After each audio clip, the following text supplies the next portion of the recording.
rekan-rekan mahasiswa, di sesi ini kita akan bahas perkuliahan kita. Ringkasan perkuliahan akan saya sampaikan di video setelah ini. Ingat, tetap berdiskusi, tetap belajar, baca modulnya, dan kerjakan forum serta tugas-tugas rekan-rekan. Keaktifan rekan-rekan sangat mempengaruhi nilai rekan-rekan dan perhatikan dengan jadwal tenggat waktu di perkuliahan kita ini. Selamat belajar dan sukses untuk kita semua. Terima kasih. Assalamualaikum warahmatullahi wabarakatuh.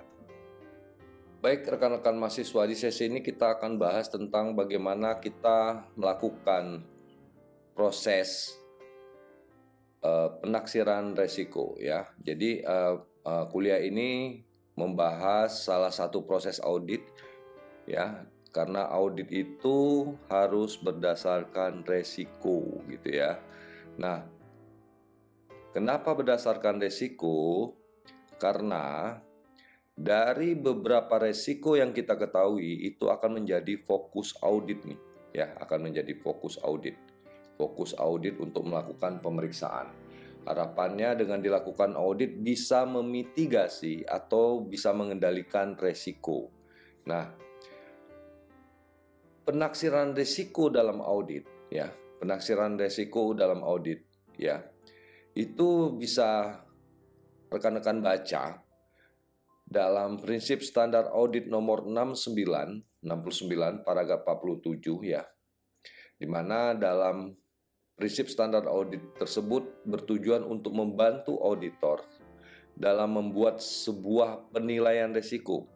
Jadi tujuannya adalah bagaimana kita tahu risiko, kita bisa menilai risiko. Setelah menilai risiko, kita bisa mengevaluasi menjadi fokus audit kita terkait dengan penyajian laporan keuangan.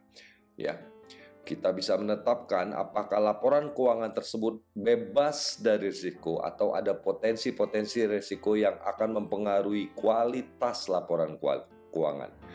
Jadi risiko itu akan mempengaruhi kualitas laporan keuangan. Oke.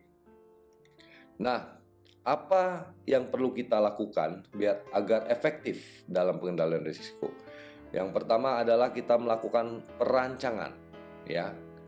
Perancangan atau perencanaan bagaimana rencana korporasi atau perusahaan dalam pengendalian risikonya yang dilakukan internal.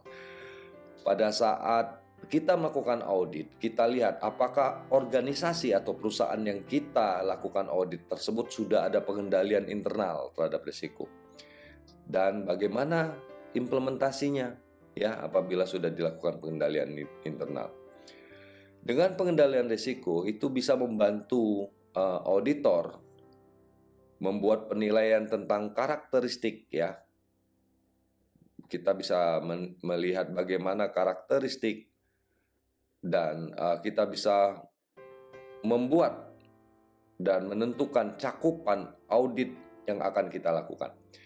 Jadi prosedur audit yang akan kita lakukan, kembali lagi ya saya bahas, itu sangat dipengaruhi pada saat kita melihat bagaimana pengendalian risiko di suatu perusahaan. Baik, selamat belajar dan mari baca buku materi pokoknya, kerjakan tugasnya.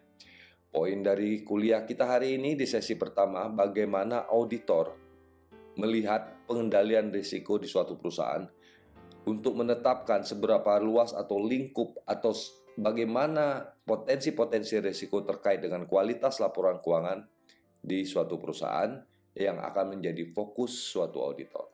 Terima kasih, selamat belajar.